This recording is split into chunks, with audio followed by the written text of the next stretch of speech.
2024 kalau bapak salah pilih begini nih, tahu di Indonesia ada pejabat begitu, ada kau salah kenapa kau pilih sendiri kau pemimpinmu. Sekarang kau diberi kebebasan, pilih kau bupatimu, pilih wali kotamu, pilih gubernur, tapi karena kau disogok mana orang jahat kau pilih juga. Jangan ketawa, serius orang ini. Makanya ibadah pertama kita syahadat, pengakuan hanya Islam yang benar, hanya Allah Tuhan yang benar, tidak ada agama selain Islam. Kalau ada orang yang menyoal Anda, tak boleh keyakinan begitu, itu intoleran, dia sedang melanggar undang-undang. Dan ini bukan hanya dikuatkan oleh ayat-ayat Al-Quran, tapi juga dijamin oleh undang-undang. Itu dasarnya Pancasila. Sila yang pertama, ketuhanan yang Maha Esa. Pasal 29 ayat 1. Negara berdasar atas ketuhanan yang Maha Esa. Jadi konsep bernegara kita itu didasarkan pada ketuhanan yang Maha Esa. Jadi kalau kita meyakini hanya Allah Tuhan yang Maha Esa, maka keyakinan kita dijamin oleh undang-undang. Dalam menjalankan keyakinan ini diatur di pasal keduanya, di pasal 29 ayat keduanya. Di dalam memahami pasal 29 ayat 1, terjemahannya adalah cara memahaminya pasal 29 ayat 2. Negara menjamin kemerdekaan tiap-tiap penduduk untuk memeluk agamanya masing-masing dan beribadah menurut agama dan kepercayaannya itu. Indonesia ini kan yang menjadi simbolnya adalah soal agama. Ya. Agama menjadi simbol populisme.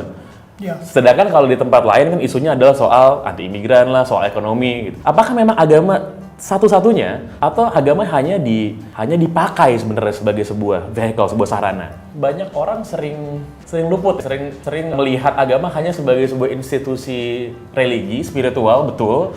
Tapi kan juga di sisi lain agama punya sebagai institusi sosial dan juga komunal. Nah, di situ kan sebenarnya perannya sebagai yang religius kan agak tersingkirkan, digantikan oleh peran komunalnya di mana bisa menjangkau dan mempengaruhi masyarakat banyak. Nah, dan berarti kalau misalnya dasar masalahnya tetap ekonomi, misalkan kalau kita ngomong ketidakadilan itu erat kaitannya dengan ekonomi ya, kesejahteraan. Berarti memang yang paling mendasar masalah soal penghidupan, lalu yang lain-lain bisa diikuti di belakang gitu, bisa soal agama, bisa soal politik, bisa soal budaya, bisa soal imigrasi dan lain sebagainya. Berarti yang paling fundamental apakah betul ekonomi di sini? Keadilan sosial. Sesuatu yang memang tertera di dalam dasar negara Indonesia dalam Pancasila yang kelima, tapi yang sering mentok hanya sekedar menjadi jargon aja. Semua orang mungkin sepakat dengan hal itu, tapi jarang untuk diaplikasikan. Pandangan umum ada yang mengatakan bahwa demokrasi itu harus dibicarakan dan dilakukan dalam perut yang kenyang. Karena kalau nggak kenyang, masih banyak kebutuhan-kebutuhan lain yang belum terpenuhi, mustahil untuk bisa mencapai konsensus. Oh, jangan-jangan demokrasi itu tidak dibangun di atas konsensus, jadi kesepakatan,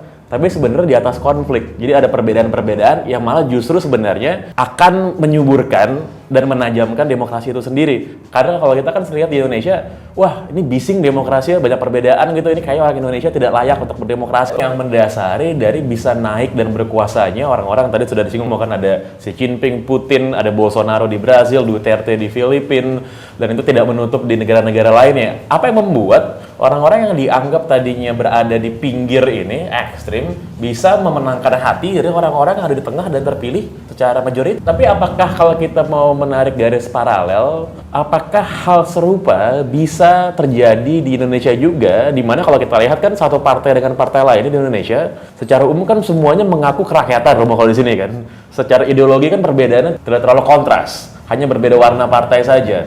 Apakah kalau semua orang memilih berada di tengah, nanti di masing-masing spektrum ini justru akan muncul dan subur orang-orang yang lebih ekstrim? Dan kalau tidak berpihak kepada underdog atau kepada rakyat, jadi partai-partai ini berpihak kepada siapa di Indonesia?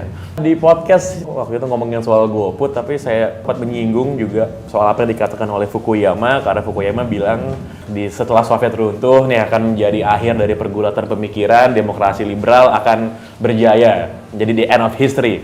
Dan ternyata kan nyatanya tidak demikian. Pertanyaan saya adalah, jadi masa depan demokrasi dengan perkembangan teknologi dan lain sebagainya selama 20-50 tahun ke depan itu akan gimana sih demokrasi itu sendiri? Kalau kita mengacu, ini menarik karena menyinggung mengenai artificial intelligence, mengenai algoritma teknologi. Kalau kita melihat bagaimana perusahaan-perusahaan teknologi itu di Amerika dan di Eropa begitu mempengaruhi bahkan hasil dari proses demokrasi dalam bentuk pemilu misalnya. Saya rasa alangkah sangat naifnya kalau kita berpikir bahwa mereka tidak punya pengaruh yang sama di Indonesia. Namun tanpa menyebut merek, kalau mau kita lihat, misalnya ada perusahaan teknologi di Indonesia nih, dengan jangkauan tangannya sudah nyampe ke kehidupan masyarakat, bisa memiliki banyak sekali fungsi dari mulai transportasi, sampai ngirimin makanan, sampai alat pembayaran, di mana semua lini kehidupan itu dikontrol oleh sedikit orang saja. Bukankah ini akan menjadi ancaman, mungkin belum sekarang, Tapi di masa depan ini akan berbahaya nggak sih Romo buat demokrasi? 4 tahun lalu, kalau saya tidak salah, saya sempat datang di sebuah sesi diskusi. Di situ ada Ramos Horta dari Timor Leste. Lalu dia bilang Indonesia tidak akan bisa melangkah maju dengan jauh kalau belum berdamai dengan beban sejarah dan masa lalunya gitu. Lalu saya pikir-pikir memang perjalanan bangsa Indonesia ini kan erat kaitannya dengan apa yang terjadi di masa lampau dan juga bagaimana stigma dan beban sejarah lainnya. Kita sebagai bangsa ini bagaimana sih kita berdamai dengan masa lalu dan beban sejarah kita ini? Seberapa akan berbeda kita ke depannya? Apakah itu memang tidak perlu diutak-utik sama sekali? Atau nanti akan ada masanya di mana kita bisa menyelesaikan itu semua menurut Romo? Yang nggak boleh adalah mempolitisasi politik identitas. Itu yang nggak boleh. Menganggap bahwa politik identitas itu adalah Muslim, itu kan bahaya. Lu fakta antropologinya, fakta sosiologisnya bangsa ini adalah Islam. Harusnya masyarakat diajarkan, siapa yang kau pilih sebagai wakil lo, makes a difference. Orang kan sekarang mikirnya, ya udahlah terserah gue nyoblosnya yang ini, gue nyoblosnya yang ini, nggak tanpa lihat gitu loh, karena too much choice. Tapi kalau mereka bisa fokus di situ, lalu mereka harus trust bahwa yang mereka pilih akan membuat keputusan yang tepat dalam siapa yang akan memimpin daerah mereka. Oke. Gitu. Itu ya. Ya, kalau saya jujur, saya nggak ada yang saya tutupin.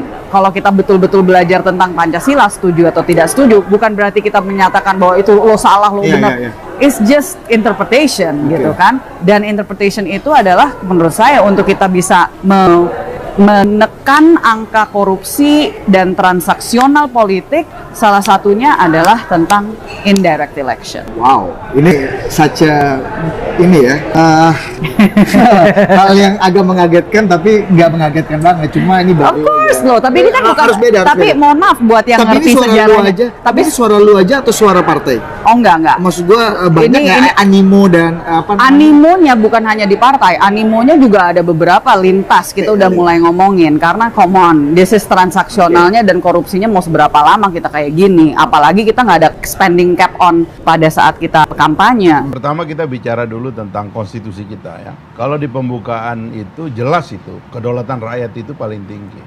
Dengan yang berkedaulatan rakyat dengan berdasarkan kepada lalu Pancasila sila keempat itu permusyawaratan. Permusyawaratan tuh kalau waktu Bung Karno mengucapkannya di Kongres Amerika, dia bilang demokrasi, kata dia begitu. Dan itu mendapatkan standing applause dari anggota Kongres Amerika tahun 62. Nah kemudian sebenarnya kan cuman demokrasi di kita ini ada dua kan. Interpretasinya Sarah tadi ini kan demokrasi terpimpin. Indirect democracy, Iya. indirect election. Indirect demokrasi atau demokrasi terpimpin itu sebenarnya menyerahkan kepada elit gitu kan ya, dan lalu berbaik sangka bahwa elit itu akan baik-baik saja gitu. Faktanya kan nggak bisa. Bung Karno kan kurang besar apa itu intelektual sebesar Bung Karno itu tumbang juga di ujung. Pak Harto itu luar biasa itu kekaguman kita kepada dua tokoh besar ini. Tapi kan kemudian dengan demokrasi terpimpin itu ternyata rusak juga itu feudal luar biasa dan sebagainya. Maka kalau kita mau pilihan sistemnya kemudian yang kita perbaiki. Misalnya ya, saya setuju nanti Indonesia itu lebih cocok memakai sistem semi presidensial yang seperti di Prancis. Kita dekatkan pertama-tama kita dekatkan dulu rakyat dengan pemilihnya. Terima kasih.